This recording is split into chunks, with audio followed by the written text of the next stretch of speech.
Hello, my name is Bipin. I am working with FEDINA since 3 years now. I am working as a communication coordinator, and in FEDINA since 2 years we are undergoing this process of organization development. This workshop is helping us to develop that how we can effectively use communication within our organization itself, as well as how we can like project our work, how we can take our work to the outside world. So combining internal as well as external communication, this workshop is very helpful for us.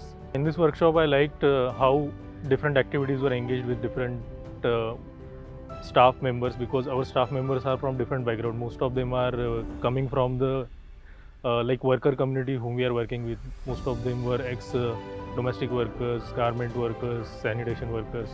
So to bring them all on the same platform, this workshop helped in a very important way. And now I can understand that this workshop was only for 3 days, but we covered as much as aspects were important in this workshop. We got this opportunity with Kabes Media to come and facilitate this program for us.